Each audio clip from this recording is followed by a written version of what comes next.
Another episode, Shout It Out Loudcast, episode 16. This one we're calling The Real Kiss Alive 4. We'll get into that title later. But for now, let me say hello to my kiss partner. Tommy, how the hell you doing over there? Hey, what's up there, fruitcake? What's going on? Not much, buddy. It has been one busy week. It's been one bootros.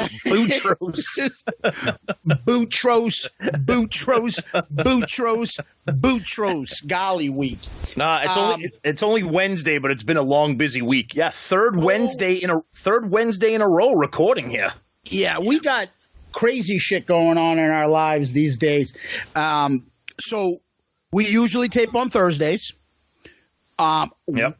Tommy brought this up first, but I had to agree we can't tape tomorrow. Why can't you tape tomorrow? Because I'm taking my son to the early premiere of Avengers Endgame. Are you wearing your Wonder Woman outfit? First of all, Wonder Woman is DC, not Marvel. So then, you should be then DC's better. Oh, right there. Be fired. DC's better, right there. As if we weren't big enough dorks for having a Kiss podcast. Now we're fighting over superheroes. Yeah. Fake, hot superheroes that we'll never get. Yes, that's all I know. I like DC better. I don't know. That's just me. You can't talk superheroes without saying the king of superheroes is Superman. That's how I look at it. No. Nobody in any universe, anything like that, or superhero kind of world is supposed to be better than him, right? Yep, but the Superman movies all suck.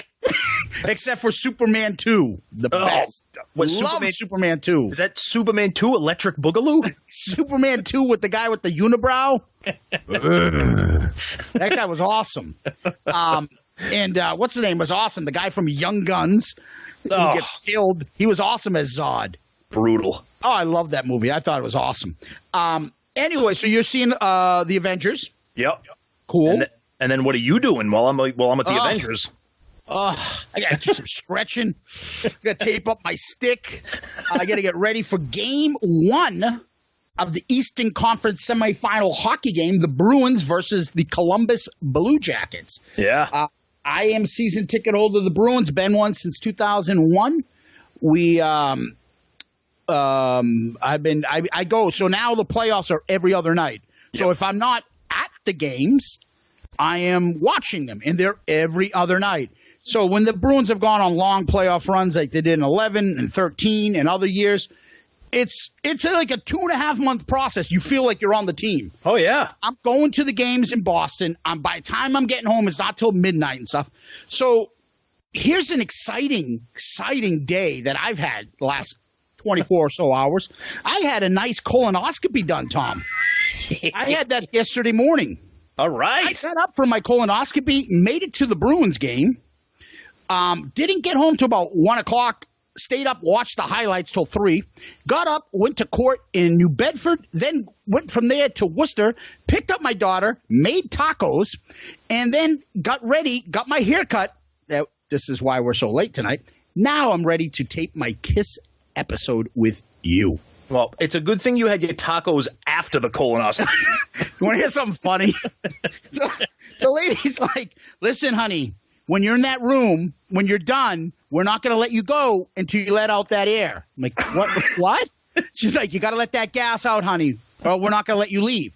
I'm like, so I have to fart? And she's like, yeah, baby, don't worry. There's nothing left in you. It's not going to smell. I'm like, how fucking fun is that room to be in? That room must be like the best room for all the nurses. Plus, nothing's sexier than a nurse telling you got to fart, right? I can remember waking up in the recovery room. The lady's like, honey, you got to let one go. Honey, it's like tapping me. You got to let it go. You're not going to leave. I'm like, I don't want to. I'm scared I'm going to poop myself if I push too hard. I fucking pretended like I did so I can get the fuck out of there. What, you in the meantime, my stomach is I felt like the guy from Total Recall. The fucking guy's crawling out of Arnold's stomach. That's what I felt was going on.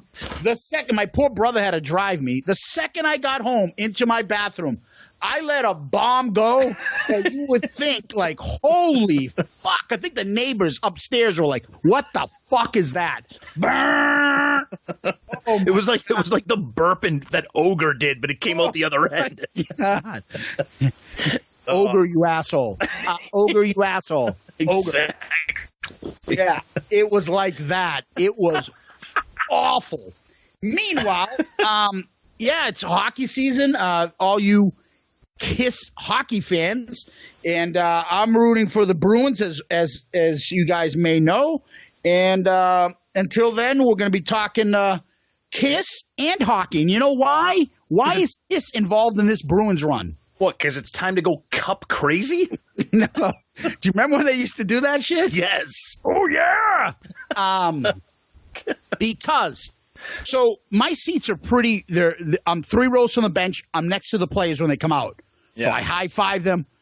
I'm like the Dennis Drinkwater of the Bruins game. My friends will text me and spot me. I was getting texts last night. Hey, saw you singing the national anthem. Because you're right on the screen. Yeah. And because of that, they played the Toronto Maple Leafs. I'm not going to get into too much details, but they played them in the last 3. Since 2013, they played them 3 times, all game 7s, all at home, all Bruins wins. The first one was the one they were down, the big one, 4-1 in the third period, and they scored 3 unanswered goals, went to overtime, and Patrice Bergeron scored. I came from work. I had a white button-down shirt. And there's a big picture. It's in the Herald of me with my arms up, raised like a V. I look like the fucking guy from the Red Sox. Remember the cop in the bullpen. Yeah. So I look like that. Yeah. Ever since then, the doc, who's the doc of the Bruins, who's the doc of the Patriots and the Red Sox, he sits in front of me. Oh, okay. Every big game, he turns back. Where's your white shirt? Where's your white shirt? I mean, I was known as the white shirt guy because I wore that. Oh, my God. So I wore it for different series. I wore that the whole series when they went to the Cup and lost to the Blackhawks. Yep. So obviously that luck ran out. So I wear something to these games until I lose. I was wearing something, they wouldn't win. They're wearing something, they wouldn't. I put on my Kiss Army shirt underneath my blue pullover because I'm not going to be that much of a tool wearing the Kiss Army shirt at the hockey game. But I wore it, and they won. Okay. I wore it on the game that I watched at home, too. They won. There you go. Kiss Army shirt is the lucky shirt of the Bruins. Okay. That's where I was going with this long roundabout. Stick with it. Yeah, I am going to stick with it. And I think you should wear a Kiss Army shirt so that you can hope, like, if you're rooting for Iron Man, that he doesn't die or something, right? Kiss Army shirt is your lucky fucking thing for you. All right. Yeah, so. Yeah. Anyways, back to Kiss World. What is going on in Kiss World? Tommy, fill us in. Well, a couple interviews this week that we want to talk about. Let's start off with the interesting one. Mitch LaFon, who, if you're listening to us, I'm sure you follow Mitch on Twitter. Hopefully you subscribe to his podcast. He does great rock interviews every week with all kinds of great rock personalities. Yeah. This week, it was Vinnie Vincent. Oh, dear God. God bless Mitch. Vinnie Vincent could talk a dog off a meat wagon. Talk about diarrhea. That guy, wow. I mean, there's so much to say. First of all, Zeus, you heard it too, correct? I did. I think in order for Mitch to get him on, and I'm speaking for myself, I don't know, Mitch, if that's true, but in order to get him on, I bet you he had certain criteria. Don't ask me this. Don't ask me this. If I talk about this, let me talk about it. Don't interrupt. Because Mitch kind of let him go. Yeah. Oh, yeah. He was all over the place. Yeah. There wasn't really too much follow-up questions. They weren't like, wait a minute. When he started going into the Gene stuff, wait a minute. You come to a show. From what we know, he got paid to come to Gene's Vault show. You come in late, and you come. I had a bad vibe about this. Yeah, I had to pull the car over on the ride to the Vault thing to ask myself, why am I doing this? No, he was driving somebody in his Uber, and the guy said, "Hey, buddy, on the way, can you drop me off over here?" Because he has nothing, no career, nothing going on. Yeah, take the money and shut your mouth and be happy. Yeah, if one thing you learned from listening to that interview, he's just a troubled man. I mean, he's just delusional. Got issues. He's delusional. He's delusional, and he's also he's narcissistic as well. I mean, like at the beginning, he was talking because Mitch was talking to him about the upcoming Speedball Jam event in June that we talked about last week, and Vinny was saying how everybody's saying, "Oh, it's going to be canceled. It's going to be canceled," and then Vinny goes on this tirade about, "Fuck you, you fucking moron! If you think this event's going to get canceled, fuck you!" And I'm sitting there going, "Wait a minute, what? Like that's how you do an interview with somebody?" Like you're calling us fucking morons because we think you're going to cancel this event like you've canceled everything else? I don't need this stuff. I don't. If I feel like there's going to be a black cloud or some sort of unbelievable, I don't need it. I only want positivity. Dude, you positively suck. Yeah. What are you talking about? You miss shit left and right. You've been sued 1,000,000 times. You've fucked over not just people that like your music, your diehard fans, you fucked them over. Yeah. So excuse us if you don't fucking, we have some reservations whether you're going to show up. What you should be saying is like, look, some of this stuff has been exaggerated. Some of them has been not my fault. But there have been some stuff that I've gone through personally that has not allowed me to make certain events. I'm going to make up for that. And I feel like I have my life in order and I'm not surrounded by other people that are bringing me down. So this is my first step to prove it to you that you'll see. Come to the show, I will be there. Yeah, and I'm telling you that. Instead of doing that, he blamed the promoter for the cancellations back in February. Yeah. And do you remember how gracious he was towards Gene and them before, right? Yeah. Yeah. And he used to be like, bygones be bygones. Yeah. Oh, I love them. I know it's just made up. Oh, it's not that bad. And then he was like, they kicked me. They didn't need to. They were like spending thousands of dollars to run me over. That's my money, dude. He went on. If fucking Lick It Up Lick It Up was not Hysteria. How much money do you expect to make from it, you fucking asshole? He went on some. Come on. He went on crazy. He was comparing meeting Gene at the Vault Experience and what Gene did to him. He said it's the equivalent of if someone murders your child and shaking their hand. Really? Really, Vinny? It's my music. Really? What Gene did to you was the equivalent of someone murdering your child? Are you out? What? And then he kept saying. Then he went on this other rant about it's not really justice. It's right or wrong. It's who has this. It's who has the most money. Even the judges are involved because it's the Good Old Boy Network. I'm like, dude. Now the train is off. It's called get an attorney. You fuckhead.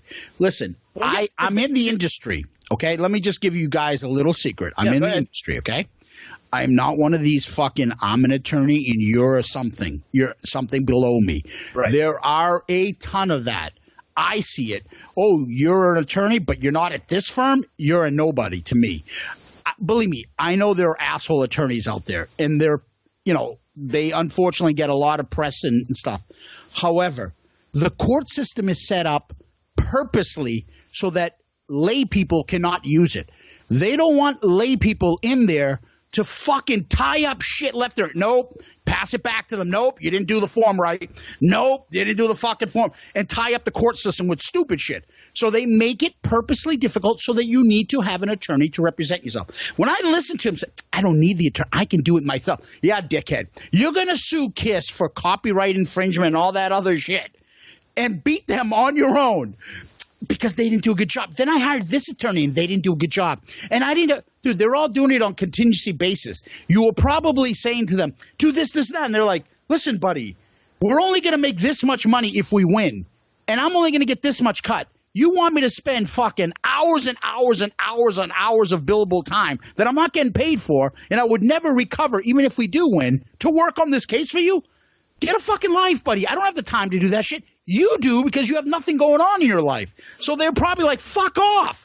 And then he probably goes, I can do it myself. I know the facts. Yeah. Oh yeah, Inside Out. Yeah, he was. Okay. Yeah, he kept saying, "Yeah, I represented it. I did it myself because I knew what I was talking about. I knew what was going on." And as he's telling this story, I'm like, like you just said, Zeus, how much money and with everything that's going on in Kiss and you think Gene is getting into a pissing match with Vinny over this money that involving like? I mean, talk about Tommy. You don't punch down. Exactly. Why is Gene going to get in the mud to fucking exactly? Punch? Like, are you kidding? Gene has got a fucking like weed fucking company going. He's peddling soda pop. That's Gene Simmons' Moneybag Soda.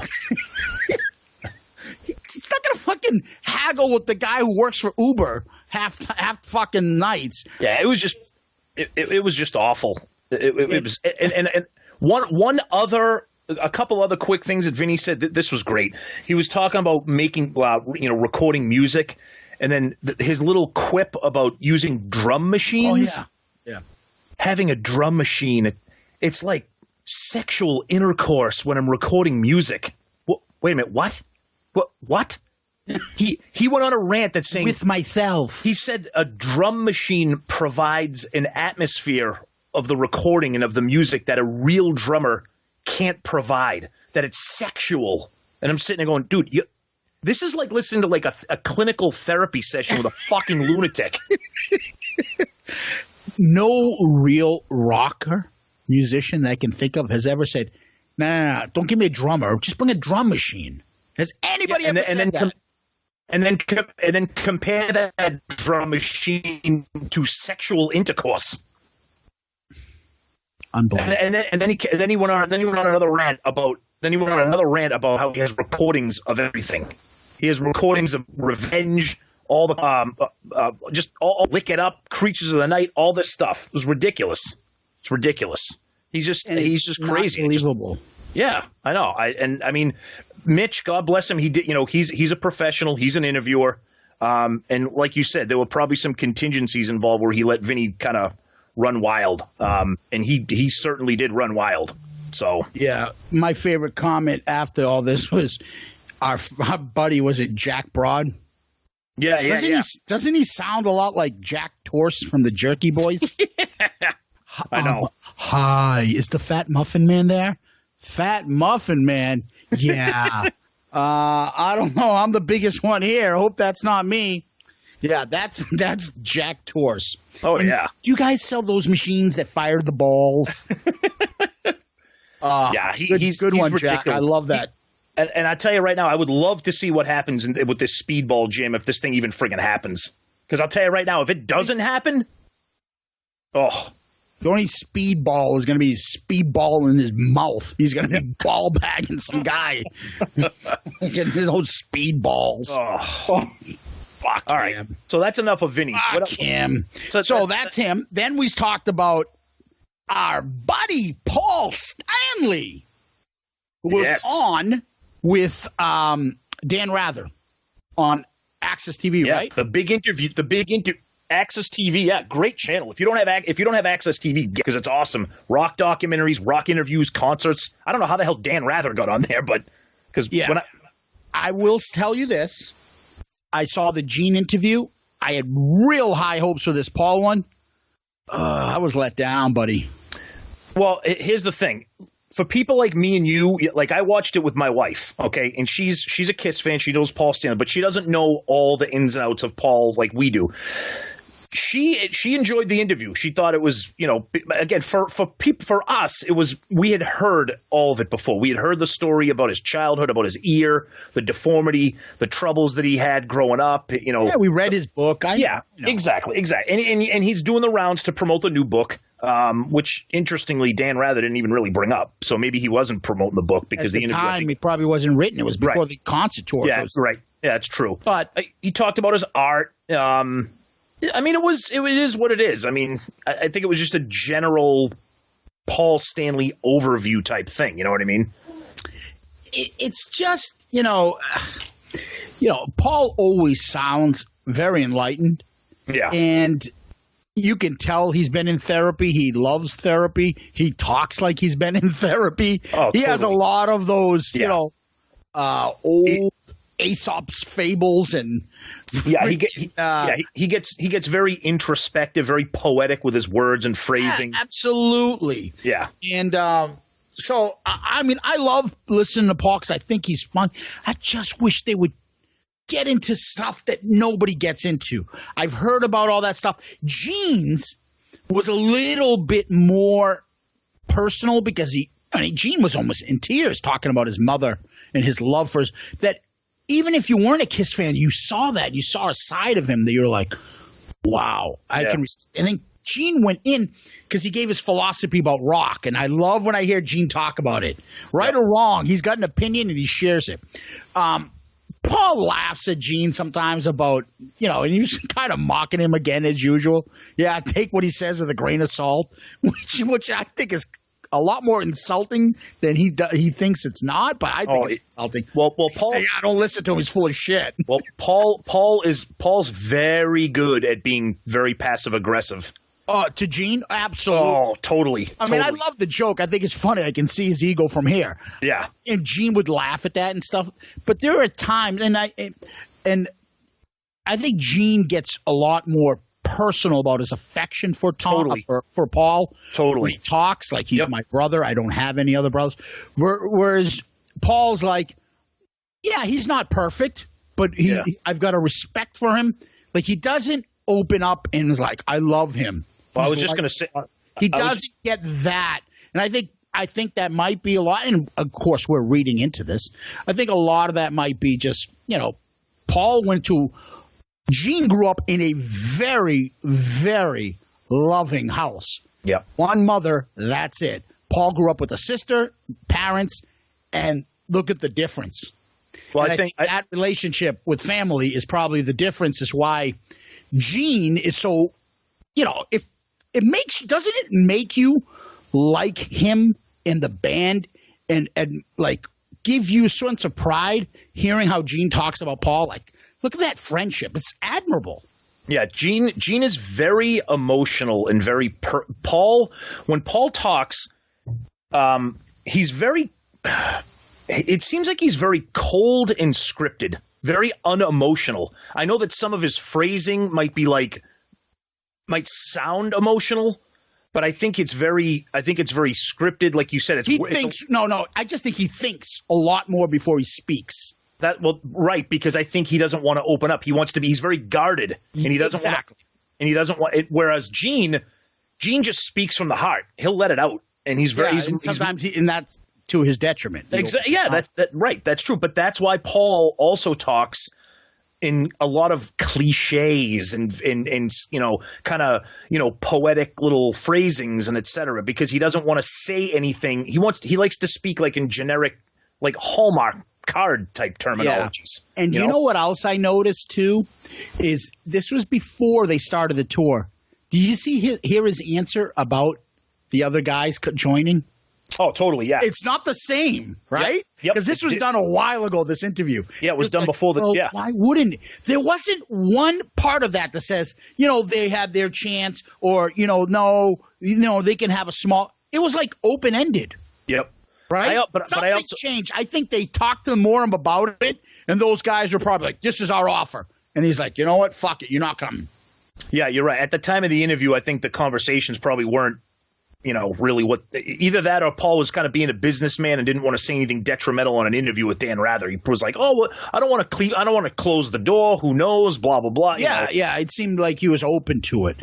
Yeah. I thought – I mean, again, I just was expecting more. Yeah. I wasn't because I know Paul doesn't give more. Yeah, but the difference was I really liked Dan Rather's interview with Gene. And those out there, go listen to it. It's on YouTube, but you can find it out there. Yeah. It was a great interview with Gene. Yeah. So the last thing I wanted to bring up was I see Gene is mentioning his vault again. Go ahead. Yeah, on the cruise, the vault. He's doing the vault on the cruise. Yep. Guess what? It's not fucking included in the cruise. It's another $2,000. Honestly, get the fuck out of here. I love Gene. I love Kiss. But there are fans that can afford it. Listen, he does it to where he's going to be. So what's the difference for those guys? Because you're already paying to get on the cruise. I'm not saying to give the vault experience away for free. I'm not saying it's free. But $2,000 when you've already paid to get on the cruise? Come on, man. No, there are people that do those experiences. They have the money. That's fine.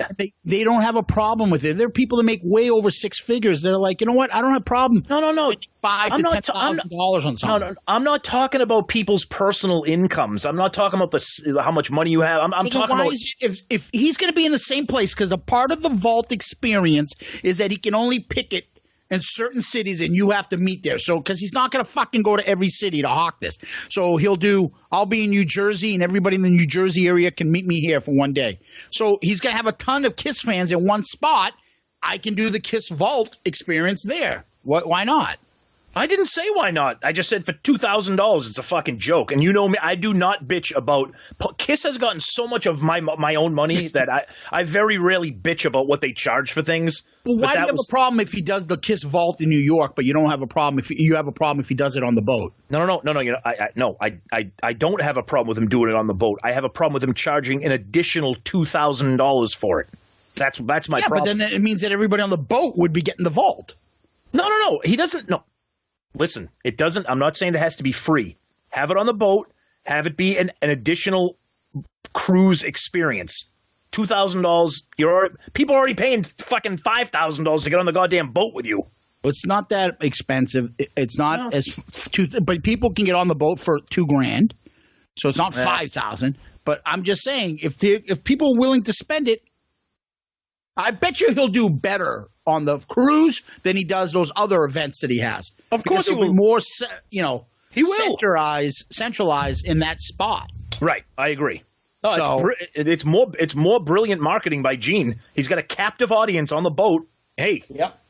So it's smart. That's smart. I like the experience that was being sold of Meet Gene in the vault with the makeup after the concert. That would have been awesome. What happened with that? Is that still? I think the logistics of it. He couldn't do it after the meet and greets and all that. And then that's a separate from the band stuff. Right. And he wants to do a Gene Simmons vault. I think they were like, there was just too much legit. Hey, we got to fucking turn off the lights. Gene's still there hawking his vault to people. Yeah. Hey, hold on. We got to help this guy put it in his car. Hey, get over here. Help this guy get the vault in the car. Yeah, but, the KISS cruise, the cruise is awesome. Our buddy Jericho's got his cruise coming up, too. Oh, with wrestlers, music. Oh. Look, I love Jericho. You know me and how I feel. You're not a wrestling guy anymore. Yeah, I'm not a wrestling guy, but I'm a Jericho guy. Getting on a cruise with a bunch of wrestling fans, I would probably launch myself over. What do you think they are? They're KISS fans. That's the same group. It's not the same. The same group of hockey fans, wrestling fans, and fucking metal fans. They're all the same. I'm telling you. I'm not a wrestling fan. If you don't agree, I got my Jericho circa 1990 wrestling action figure. It's not a doll. An action figure. Your friggin' G.I. Jericho doll. Yeah, right here. And he'll beat you up. Look at the fucking abs on Jericho back then, huh? Oh, man. Smokes. Now we're playing with fucking toys on the show. A toy. Action figure. Getting back to our main topic of discussion. We are going to talk about something that we've done in the past. We did The Real Kiss Alive 3. And what did we do for The Real Kiss Alive 3? And explain it. And then let's talk about The Real Kiss Alive 4, which we're doing today. Yeah, so The Real Alive 3. So what we did was Alive 1 came out after the first 3 albums. Alive 2 came out after the next 3 albums. And then Alive 3 didn't come out until after Revenge. So Zeus and I said, well, what if KISS stayed on the same schedule where, every third release they did an Alive album. So Alive 3 was encompassed side 4 of Alive 2, all 4 solo albums. We count that as one because they came out on the same date. And then Dynasty. That was Alive 3. That was pretty cool. So staying with that, we're doing Alive 4, which would never fucking happen based on these albums. But this includes Unmasked, music from The Elder, and original tracks off of Killers. Could you imagine back then, or even like before they did the Kiss makeup and did the reunion tour, if someone, hey guys, let's release this album from fucking The Elder, Unmasked, and Killers. Us, Kiss fanatics, the people on the cruise, the people listening to a Kiss podcast are probably like, yeah, let's dissect this, let's break it down. That's how we are, guys. We're right with you, right? Yep. But in the real world, someone would be like, what the fuck is it? Who's the marketing genius that came up with this album? Dude, if this came out, this was that the Kiss couldn't have gotten arrested in 1981, let alone put out a fucking live we're album. talking 82 by now with Killers. Okay, I'm sorry. You're right, 82. Right? I'm sorry. Yeah. Yep. Could you imagine? Oh, we got to release another live album. Of what? Oh, we got songs from The Elder? We got songs from Unmasked? Dude. Well, I think for the fun of it is just coming up with this. Well, first of all, they couldn't have released a live album because they didn't freaking tour for these albums. Well, they could in Europe or Australia. Yeah, she's from Niagara Falls. You wouldn't know her. That's Kiss's personal private business, Tom. So we came up with a 15-track live album made up of the greatest hits off of. You can't even say this on a straight face. Unmasked, The Elder, and Killers. So we're gonna go track by track, 15 songs. Tommy's got an album. I've got an album. We'll go through it, dissect it, play the songs from it, try not to laugh, and then tell us how insane we are for coming up with this subject. Well, first of all, so this would have come out, you said 82, right? This would have been 82. Right. So you would have had Eric Carr would have been the drummer. Ace would have still been in the band. Yes, kind of. Yeah. So that's what makes this unique, fellas. Right. This would be the Ace in makeup, the Fox in makeup, Gene and Paul in makeup. How cool would that been? Oh, it would have been freaking awesome. That era to come up with a live album of that. And I think the closest thing that we would get to this is that those videos you see on Kissology. What was it? Fridays. That clip. That clip where it shows them doing What the hell? The Oath. I'm sorry, The Oath. Yep. Oh, you see the stuff that you did. The tour they did in 1980 where they went in Australia and all that stuff. Yep. Right. Yep. So you're right. This would have been Ace and Eric in the makeup, so it would have been pretty kick-ass. Well, Tommy, I started last week's episode. Okay. So why don't we start with you? Okay. Tell me how your Kiss Alive 4 opens up. All right. Well, to me, this is actually pretty easy. Because I think it all right, I'll just say it right out. So Alive 4 for me would open up with The Oath. Really? Yeah, because musically speaking, I think it's a kick-ass rock song. I think it has a... I agree with you. Let's hear it. Okay. All right. You opened up with The Oath. Go ahead. You were going to say. So I think musically, especially that intro, I think it's got a great intro for an opener. You know, I'm sure at this time, then really not doing You Wanted the Best, You Got the Best. You wanted the best? Well, you got The Elder, so you wanted some guys that could play some songs. Well, all right, these guys can play. But I've always said that musically, I think The Oath is an absolutely kick-ass rock song. Paul's falsetto kind of screws it all up, but I think it would be a good opener. I think it's a cool rock song. I think it's got like I said, I think that intro is a good opener type song. Okay. Well, this is how my Kiss Alive 4. Then, try not to laugh, After fanfare starts the concert, try not to laugh. Then we would go into The Oath. I had The Oath as my opening track. Why on earth would you open up a show with fucking fanfare? Because it's still part of like Mr. Roboto type of fucking theme they're trying to do with the Elder. Oh, that's what my ass was doing after that colonoscopy. Yeah, right. That would have sounded better if you just got up in front of the mic and just blew ass for the fucking fanfare. Oh, man. That's how my concert was started. However, we both had The Oath. Isn't that funny? Yeah, no, it's good. Yeah. You start off strong, buddy. I'm with you on it. So far, I think we got the crowd hooked. Now, if we started a concert right now and told Kiss you're performing over here in Boston at the Garden, open up with this, they might be like, get the fuck out of here. But the crowd would be like, are you shitting me? Oh, yeah. When you hear that, absolutely go nuts. Yeah, when you hear that opening riff, I mean, that's a kick-ass intro to a song. Great song. Yeah. Where do you go from there? Number 2. Okay. All right. So we open with The Oath. We turn the microphone over to Gene with this one. So off of Unmasked, we bring in Naked City.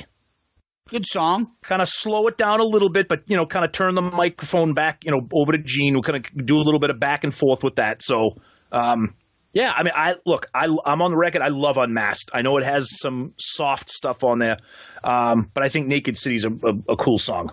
And again, they got to push these songs. This is all they got for this album. Yeah, so, yeah, I know people are like, where the fuck is Shout Out Loud? Not happening. Yeah, it's not on this live album. Nope. So, unlike you, I went to this as my number 2. Off of Killers, Down on Your Knees. Oh, okay. I always like to think my Kiss concerts, I did it on the last real Kiss Alive 3, that the first 2 songs, or maybe 3, depends, Paul always sings and they get right into it. Yep.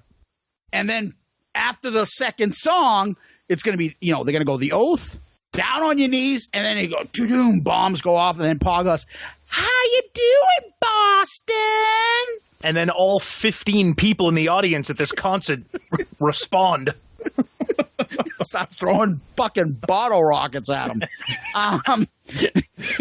Yeah, I go to Down on Your Knees. Love the song. Yeah. Good little beat to it. It is a good song. And, that's when Paul was in control, and it was just Paul's solo albums, really. Because Gene was in La La Land. Yep. Down on Your Knees, great tune. Okay. So that's my number 2. Where are you going for 3? All right, so we're going to continue to pass the microphone around. So after Naked City with Gene, pass the Dutchie to the right. Please, honestly, I'd probably rather hear that in the set list. What's that song that Philbo used to? Was that it? What? Pass the Dutchie by Musical Youth? Wasn't that what he used to listen to in college? Probably. I don't remember. Oh, it's terrible. Oh, terrible. Go ahead. All right. So we passed the microphone over from Gene over here, and our third song is this one. Stick with Unmasked. That's Ace with Talk to Me. So 3 songs, 3 different lead singers. Are you cheating? No. That's my number 3. Well, first of all, the odds of us getting this right are pretty good since it's like yeah, but the order. The order. Okay. Go on, let's talk about it. Okay. Look, again, I'm on record. Let's talk about Talk to Me. I love Unmasked. And what? All I want is a little conversation. Oh. I like the Ace songs on that album. I know Torpedo Girl has stupid lyrics. I know they're all stupid, but I think Say that again with a straight face. What? I like Torpedo Girl? Is that? I mean, I've been wondering before we even get into that song. Is that a slang? Or somebody called the Torpedo Girl, like she goes down or something? What is a Torpedo Girl? Honestly, it's funny you say that because if you look at the lyrics, it's like I don't understand what he's talking about. What does that mean? Well, she's kind of glad, right? Like, I mean, I was in the suds and swimming around. Like, Like, I mean, maybe he just had a colonoscopy. Bloop, bloop, bloop, bloop, bloop, bloop. Ooh, oh, that Torpedo Girl dropped the deuce. She's worth a deuce. She just dropped a deuce in the ocean.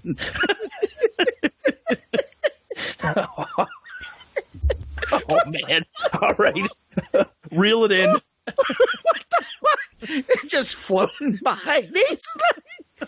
Oh, man. That Torpedo Girl. What the fuck? All right. Here we go. What the fuck? What the hell is wrong with me? I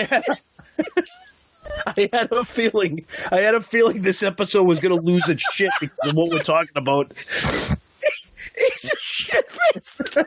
Some fucking island. This is fucking 250-pound deuce girl. Fucking drops a loose deuce. Was this a great song? Wait, was this Torpedo Girl? Wait, was this the same island where Gene tried to have him killed?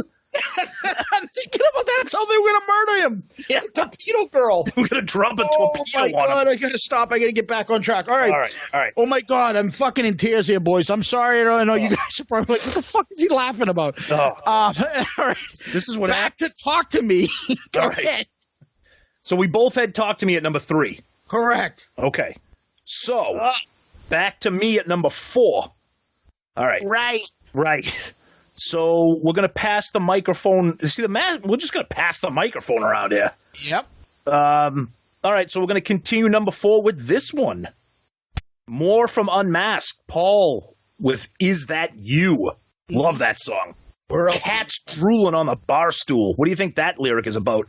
But that I know. I've heard that many times. He didn't even write that song. Exactly. It's a cover. Right. Yeah. So why is that like? Oh, he's taking shots at Peter Criss. Well, because in my opinion here, I don't think a lot of people know that's a cover. Yeah, that's what I'm saying. Like, but I've heard it both ways. So, like, why do they do a cover? I don't know, but maybe that wasn't the real lyric. I don't know, and they changed it. Okay, look. Technically speaking, that's a cover. Okay, but in my world of covers, if you've never heard of the original, it's not a cover. Yeah. Okay. It's not like like when Van Halen did "You Really Got Me." That's a cover because people knew the original. No one ever knew that "Is That You" was a friggin' cover. No one knows. Yeah, and if someone's like, hey, some no-name musician's playing something with you, and you write it like all of Peter's songs are fucking really written by somebody else, and he throws in a lyric and he gets a writing credit and says, "Oh, I wrote this song with so and so." The guy had that song 5 years ago. Right. You know, and all of a sudden now it's yours. But so what do you got? What do you got? That's number 4 for you. Yep. Number 4 for me, I will stick to the same album, Unmasked, since I only have 3 choices. And I'm going to go to Gene. This is when Gene finally takes the mic. So Gene is going to sing Naked City. Okay. Now, the problem I have is my concert starts off hot with The Oath, then rocking till down on your knees. Talk to Me. All right. Ace, take the mic. Now I'm Naked City is like, okay, it's all right. A little groovy. But I get a feeling people are starting to sit down in my concert at this point. But I'm going with Naked City. It's a tough mix it's a tough mix. But my next song is going to get people back up on their feet if they started snoozing during "Is That You?" Because my 5th song is this one. Killers, "I'm a Legend Tonight." Oh, great song. Like it. Yep. Yeah, like I said in our overrated, underrated episode, I think these original tracks off Killers are tremendously underrated. I think "I'm a Legend Tonight" could have been a hit, but they just got buried on Killers. They never went anywhere. Yep. So I think that'll kind of get everybody back alive for a little bit. I hear you. What do you got? I'm on number 5. Yep. So number 5 to me, I go back just like you, but one later, "Is That You?" So that's where I'm at. All right. 6 to you. So my number 6, we're going to slow it down a little bit. Maybe sing this one for the ladies. Ooh. Shandy. I know they got to play it. It was pretty much their only hit off of that album. Not pretty much. It was the only hit. It was pretty much reserved for Australia. Yeah, sucks. I know, but it was a hit. It was kind of a hit. So that was my 6. Yeah, that was my 6. Shandy. Okay, my number 6. It's a little duet action. I got back into Kiss. I was like, what the fuck? Is that a real album, The Elder? Because they don't have it in any of the record stores I would go and never see it. Yeah. So I thought it was just a make-believe album. No. And the thing I like about that song, I thought it was a pretty good demon song for Gene. Again, it gets buried in The Elder. Nobody gives a shit about that album. But I thought it was a pretty good demon song. Kind of has like when he's singing, there's like 2 different levels of vocals. There's like the deep Gene and the high Gene. Yeah. Oh, I like it. I think it's a pretty cool song. And I think that's where they would throw in the blood, spit, and all that garbage. Yep. That's me. All right. So when Gene is sitting there and his own family was laughing at him and his own blood, piss, and stuff on the big screen, I'm going to go into my number 7 song. This. I found out, yes, I found out what makes this CD suck. Oh, stop it. That's a great song. Come on, that's a great song. That's all right. Oh, come on. I had to fill up 15 tracks. I know, right. I know. All right. So that's what's going to go on my number 7. Okay. So after Mr. Blackwell, we're going to lighten the mood a little bit here. We're going to get a little funky with this next one. Ooh. Seems from Unmasked. Paul Stanley's version of Copacabana, pretty much. That's as I call this, it's as shitty as it seems. Oh, yes. Come on, man. All jokes aside, are you generally speaking, are you not a fan of Unmasked? No, I didn't say that. Okay. There's certain songs I don't like. Okay. All right. So, my number 8 is the girl that took a dump in the ocean while Ace is swimming. Hit it. Right. The Torpedo Girl. Ugh. That's my number 8 song. That's a song where I enjoy it. The lyrics are obviously ridiculous, but I don't know. you could tell that they were throwing a bone to Ace. He had 3 songs off Dynasty. They give him all these songs on Unmasked. They were trying to keep him happy. Hey, what's that? Wet. Yeah, exactly. Come on, get your feet wet. You know? I don't know. Yeah, it's cool. All right. Speaking of Ace, we got this one coming up next. Ace. We got this one next. Number 9. With one of my all-time favorite, most underrated Ace solos. Nice. Like that song. Starts off with the Jaws theme for some stupid reason. I don't get that. But no, it's a cool song. That's another song I've always liked off that album too. So that's your number 9, Dark Light. Yeah. Well, we already played this. My number 9, and I put the exact same thing as you. It was Mr. Blackwell, Gene Blood. Oh, okay. I wasn't going to put this in there, but I needed a song to do Gene Blood. Exactly. And it wasn't going to work with Naked City. So that's the closest thing to the Demon. So I put Mr. Blackwell in there. I think it's a pretty demon-ish song. I do. I mean, it's not a great one, but Call Me Booger. Exactly. Call me Blackwell. All right. Booger. Well, speaking of Mr. Blackwell, we're going to go from the demon to this. The ballad, A World Without Heroes. Got to play it. Huge hit. Huge video. Ridiculous video. Okay. Let me stop you. Go ahead. It wasn't a huge hit. It wasn't a huge video. Well, the song sucks. And we are saying that because there was a video. And compared to the rest of the shit out there, I guess it was a hit. That's what I meant. It didn't chart. It didn't do anything. Song sucks. The video sucks. In comparison, take that tear and make the fucking please the rest of the Kiss fucking army stop crying by stop playing this awful song. That's how I feel. Go ahead. In comparison to what was going on in the Kiss world at that time, that was a big hit with a big video. And big hit. Yeah, that's all they had. That's all they had. All right. You know, that was it. So number 10 for you, A World Without Heroes. Yep. My number 10 is Dark Light. And I don't know if you mentioned this, but Dark Light is my solo. Oh, okay. Yeah, I didn't mention that. That would have been mine as well. Yes. Yeah, that's what I figured. That's when Ace does his solo. So I would say Dark Light guitar solo. Yeah, definitely. Okay. Yep. Agreed. So then let's go to your number 11. Okay. So after everybody is in tears from World Without Heroes, Yep. we're going to get the party started a little bit more again. So we're going to play this one. Tomorrow. What? Maybe the greatest song off of Unmasked. Awesome pop hit. Great tune. Oh, how can you? That is such a. Oh, it's a great song. That might be the best song on the album. Oh God. How can you not like Tomorrow? Because I have taste. Oh God.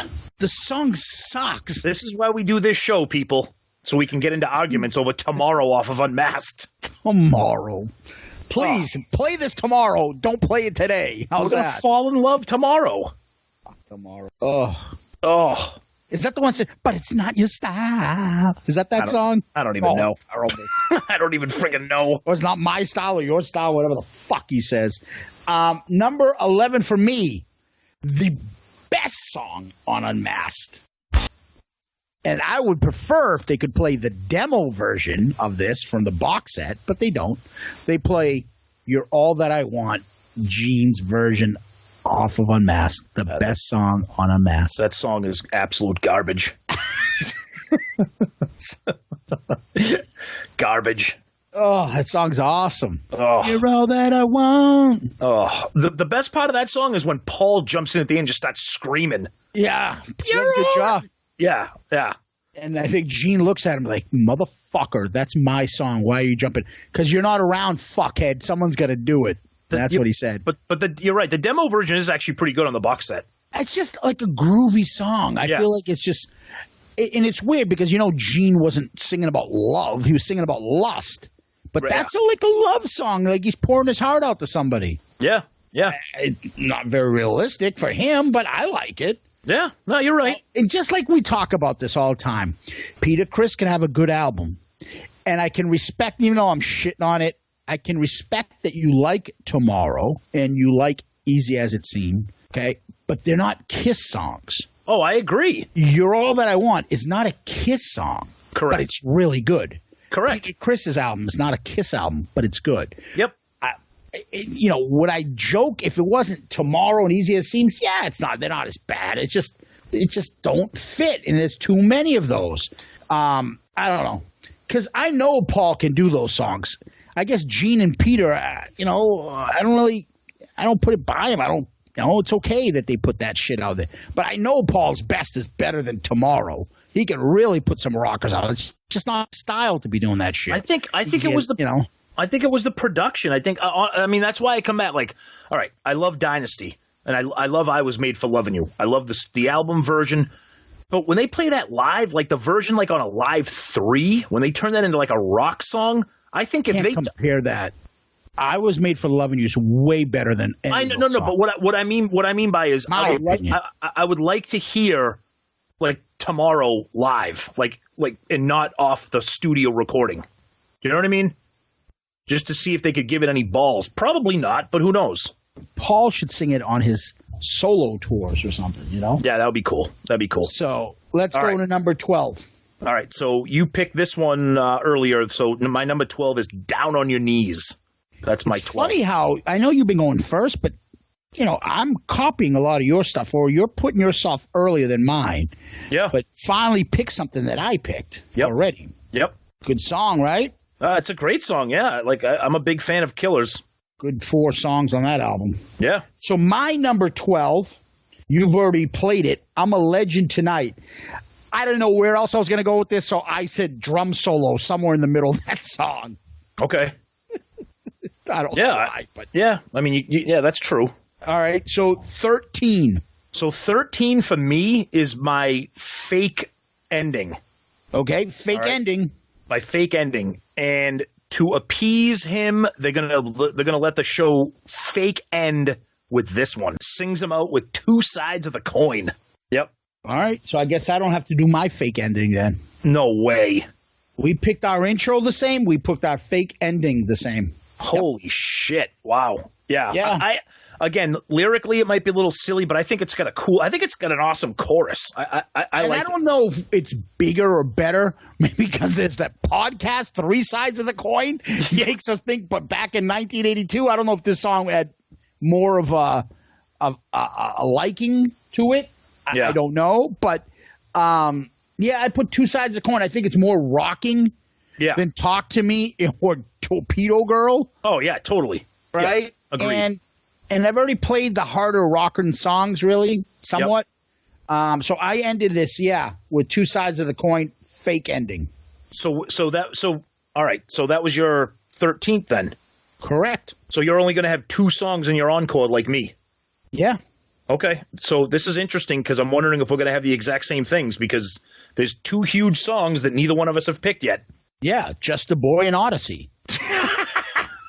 Go ahead. You're up first. 14. What's your encore? All right. You wouldn't let us leave. I was actually going to have this song be the opener, but I couldn't have anything topple the Oath. So This one is going to kick off the encore.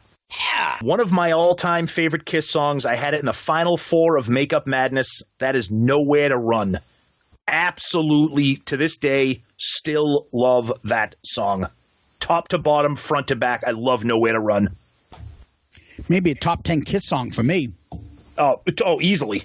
And that's my 14.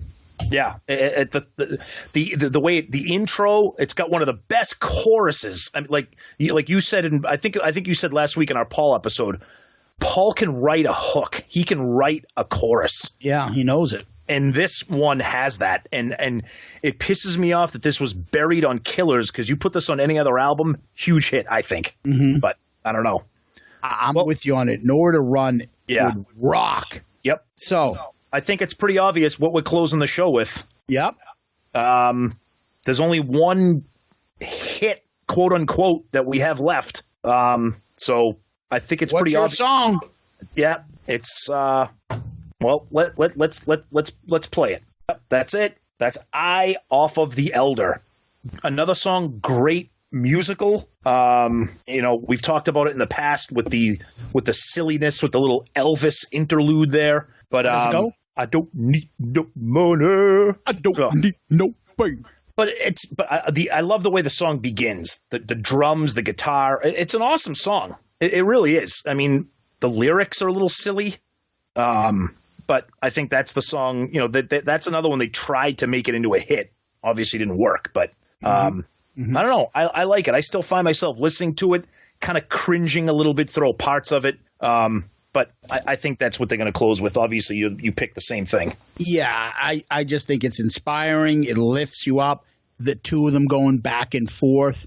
I think it's got a little bit shouted out loudish, kind of anthemish kind of stuff. I think I would be a great way to end. And I believe isn't it the end of The Elder? Yes. So leaving on a good note. You start with The Oath, badass, even though The Oath is not really chronologically the way to go, but I think they opened it with it. Yep. And you end with I. Yeah. Yeah. I can't believe that we picked that order was almost identical. Those last 3 songs. I think we knew that the filler was the filler. Yeah. And I think you come in strong with the first song and you end the last 3 songs as stronger rock songs. Yep. Right? Now, were there any other kind of like, if you kind of look through Unmasked or The Elder, was there anything that you were looking like break it down like album wise on what was going to make the cut, what didn't make the cut for you? So let me take a look from me. Okay. Shandy, get the fuck out of here. Tomorrow, get the fuck out of here. She's So European, get the fuck out of here. Easy as it seemed, get the fuck out of here. Okay, tell us how you really feel. I'm not putting those in. You tell me about what you didn't put in. Now, I put Shandy in there only because it was a semi-popular song for them. Your prerogative. Go ahead. What so did you pick that I picked? I did not have What Makes the World Go Round. I did not have She's So European. I did not have Torpedo Girl, and I did not have You're All That I Want. I had Naked City, right? I did have Naked. I had Naked City. Yep. Okay. The Elder. You didn't have Fanfare. Oh God. The only song off The Elder that I didn't have that I was going to have was Only You, but I couldn't find a place to kind of fit it in there. So I I pulled that out and threw something else off of Unmasked. I kind of contemplated the World Without Heroes. I'm just like, it's just stupid. I'm not going to put it in. I know it's and the same thing with Shandy. This is my personal album, so I'm not putting Shandy in my album. I'm not putting World Without Heroes. I was thinking about seriously putting in Under the Rose. Yep. Have all of them come sing together the chorus. Oh yeah. Yep. Be like, people are like, what the fuck is going on? Yeah. And if you threw it in there, if you could make it kind of like a trippy kind of a Pink Floyd-ish kind of part of the concert. Yeah. Right? Yeah, no, it's true. I was thinking about something like that. And the other part was I was thinking about, what if you opened up with Escape from the Island and just did a friggin' intro like that? Why not? That might be a little bit of the guitar solo or the drum solo. Yeah, why not? I was thinking how to do that. Maybe that would be the drum solo. Play Escape from the Island and just cut off into a drum solo. Yeah, I think because I think the focus of this imaginary album would have been the Elder. I think that would have been the theme. That would have been the theme of the tour. Yeah. You know what I mean? Yeah. I think that would have been pretty cool. Yeah. Obviously, I didn't pick Just a Boy. Obviously, I didn't put Odyssey in there. I think you put a couple in there, but did you put in? You didn't have Only You, did you? I did not. Nope. We both had Mr. Blackwell, Dark Light. I had World Without Heroes. I and the Oath. Yeah, and I had World Without Heroes. You did not. You had World Without Heroes. Yep. Yep. And then we both did 3 out of 4. Yeah, Partners in Crime was the only one that didn't make the cut. That almost made the cut for me. That's the weakest of the 4 off Killers. Yeah, in my but opinion. I think it's okay. I think it's not bad. Yeah. I don't think it's a bad song. Yeah. I just like, do I want another Paul song in here? And I was thinking about it. I'm like, I got to give Gene some representation. I've got 4 Ace songs. What hurts this too is there's no drummer songs. No. Yeah, Eric didn't sing. Yeah, so and Peter's gone by now. So right. There are no drummer songs in this. Yep. So now let me ask you, read yours off, and I'm going to read mine first. Would you buy this CD if you saw Kiss Alive 4, Fanfare, The Oath, Down on Your Knees, Talk to Me, Naked City, Is That You, Only You, What Makes the World Go Round, Torpedo Girl, Mr. Blackwell, Dark Light, You're All That I Want, I'm a Legend Tonight, Two Sides of the Coin, Nowhere to Run, and I. Yours? The Oath, Naked City, Talk to Me, Is That You, I'm a Legend Tonight, Shandy, Mr. Blackwell, Easy as It Seems, Dark Light, World Without Heroes, Tomorrow, Down on Your Knees, Two Sides of the Coin, Nowhere to Run, and I. Now, I would buy that because I love that. I do. I would run out and buy that next week, especially if there was live versions of these songs. That's what I'm saying. Holy shit! That's what I mean. That's why God. That's why that clip off of Kissology that shows them singing "I" and the Oath. I think their costumes were awesome during the Elder period, except for the short haircuts. But I thought they looked badass. Some of those photo shoots. Oh, I thought they looked awesome. They just fucked it up with the Elder because everybody was like, "What are you doing?" Yep. No, I'm in agreement with you. Yeah. So that's our album. Yeah. Right. Yep. Guys, tell us what you think. We'll put a poll up. Tell us whose album you think is better. Give us your album. 15 songs. Good luck. Those 3 albums. Good luck. Yeah. Tell us if you can do better. It's not really much to choose from. And what you would put in. What order would you put it in? All that stuff matters, right? Yeah. Again, because when we do these imaginary live albums, we are taking into account the set list order, like the opener, the closer, the Gene Blood, we're taking into account the flow. Yeah. So yeah, absolutely. Yeah. We probably should have put when does Paul fly across the stage? I found out. Oh God, I don't think he does. Tonight, maybe. And then he's stuck out there until nowhere to run. I don't know. He's stuck out there while everybody's throwing popcorn at him. What the fuck is this? Get me out of here! Flying through the air like Indiana Jones escaping a boulder coming after him. Oh, mercy. Brutal. Anyways, guys, we hope you enjoyed that topic. It's a fun one. We like we always say, we like to have fun. We don't want to just we don't want to just talk about, basic simple Kiss stuff. Every once in a while we like to do something fun, like an imaginary Alive 4. That's right. So yeah. That's our Alive 4. Guys, now we are going to go to questions. Tom, you got anything for us? Yeah, we got a couple. So this is from Facebook, our Italian, little Italian fellow there, David Zanet, or Zanet. Forgive me for saying it wrong. So this is a good one. What is your all-time favorite costume of all Kiss eras, all characters? You can only pick one. Not one for each, just one total. Oh, shit. Exactly. Maybe I would guess. Don't say it. What? No, go ahead. I'll see if you can. Go ahead. I would probably say Peter Criss Destroyer. Oh, okay. I don't like the fucking gun thing he has on Love Gun with the X on his chest. I like the friggin' arrow coming up. Oh yeah. Ball bag. Yeah. I was afraid you were going to say Peter's Dynasty costume. I mean, I'll be honest. I was going to say Dynasty for the group was my favorite. Oh, I love it. I fucking love it. The colors were fucking sticking out. They had the capes. Yep. Paul had the fucking purple and the one that looked like it was torn. Yep. Just watch friggin' Sure Knows Something in that video. We and say tell it me all that's the time. not the coolest thing of all fucking time. Yep. Agreed. Peter just looks super cool. And he's got the fucking earring. He's just bopping back and forth and fucking, oh yeah. Yep. Oh, God. All right. So for me, it's easily Gene during Love Gun. That's easy for me. Close second would be Gene Dynasty when he had those giant Godzilla boots or whatever the fuck he was wearing, like that. Yeah. Like you said, those Dynasty costumes are just absolutely epic. Yep. So good. Good All one. right, so that's a good one. Thank you, David. Thank you, David. So then we got one from one of our newer listeners, our buddy Aaron Jones. This comes off of Twitter. Yeah. And he sent me a picture of the back album covers for Dynasty, Love Gun, and Unmasked. Now, I still have my Dynasty LP, and I still have my Love Gun LP. And he asked a good question. He said, why are the track listings on the back cover of the LPs different than the order of the tracks on the records?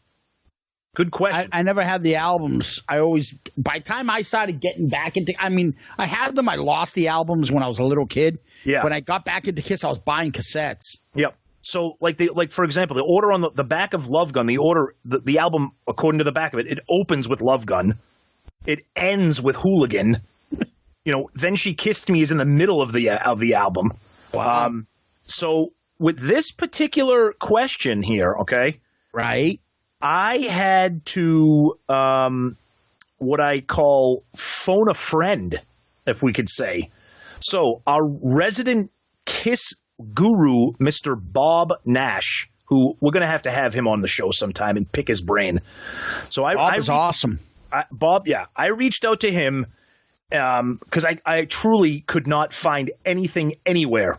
All the books, everything. I couldn't find anything. I said, somebody's going to know it's going to be Bob. And lo and behold, he knew. So I sent him a screenshot that Aaron sent us. And I said, Bob, help me out. What's going on here? And he said, back then, Casablanca Records used record pressing plants from all over the world. Okay? Those albums with the out of order songs, those were from the press plant in Israel. He knew that just by looking at the picture. Because I said to him, I said, wow, my copy of Love Gun, I got that in the United States. He's like, yeah, you bought it in the United States. The album was pressed and created overseas. That's why the song track listing is all out of whack. So I thought, again, Bob Nash comes to the rescue with an obscure Kiss factoid. Wow. So again, we thank Bob for the phone a friend on that one there, because I had no clue on how to answer that one. Yeah. But it's but go ahead.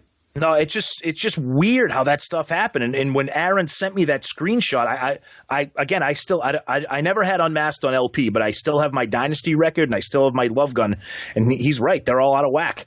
So I just thought that was interesting. Good question. And again, Bob Nash, thank you, because that was a good one. That was a good one for sure. Well, that's because we have such cool followers, friends, and interactions with our fans and listeners.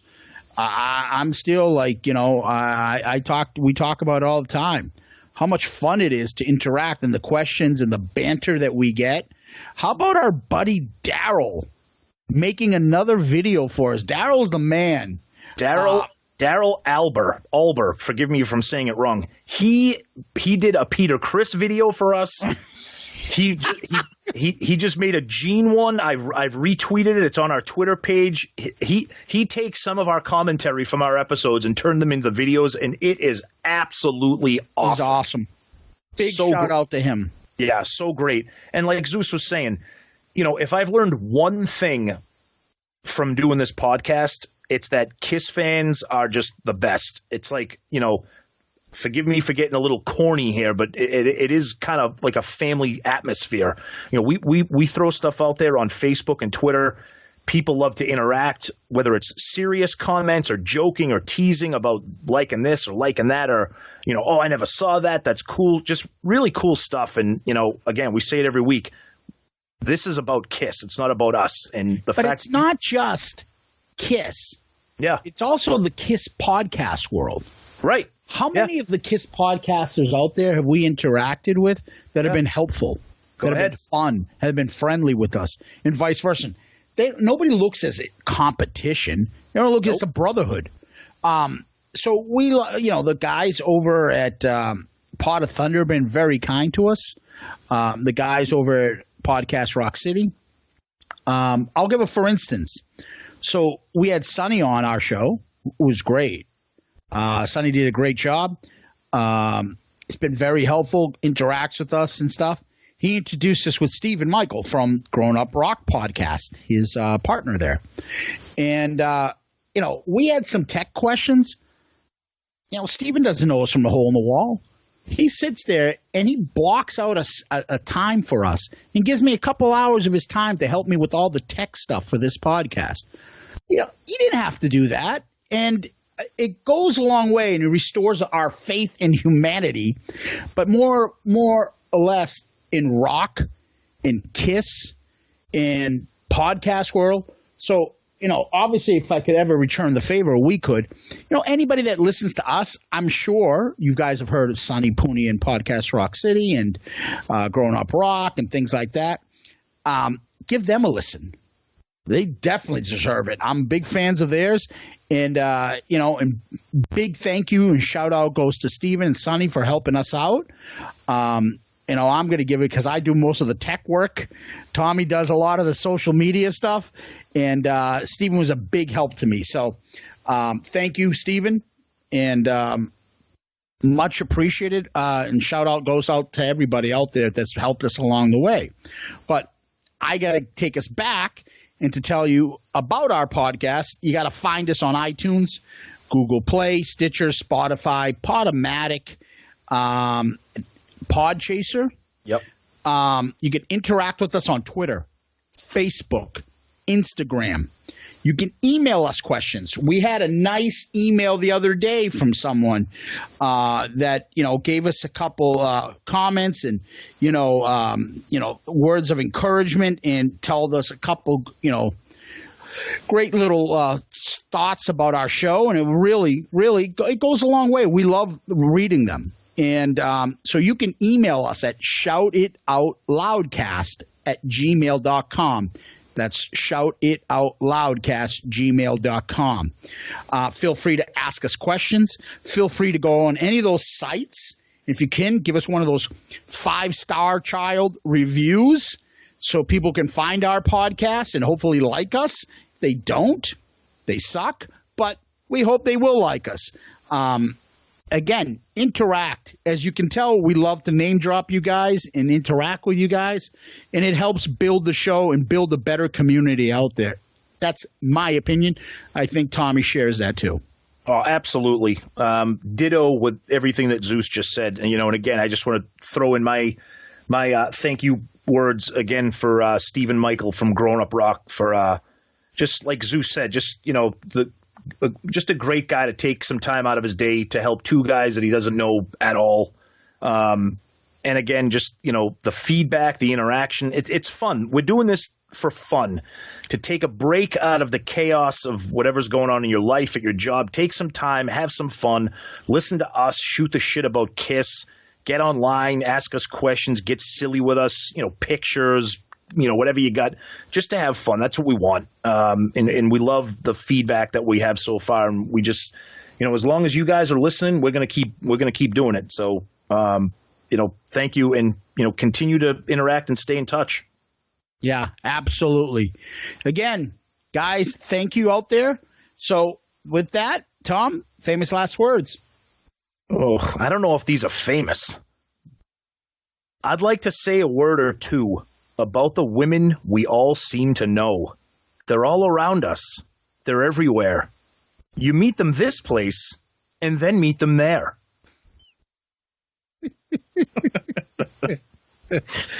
Well, I like to leave us on an uplifting note. And I know Gene loves to quote this, loves to throw this out. If he loves to quote this and throw this out, I don't know why he doesn't sing the fucking song. And this is how we ended our show. Don't need to get wasted. It only holds me down. I just need a will of my own and the balls to stand alone.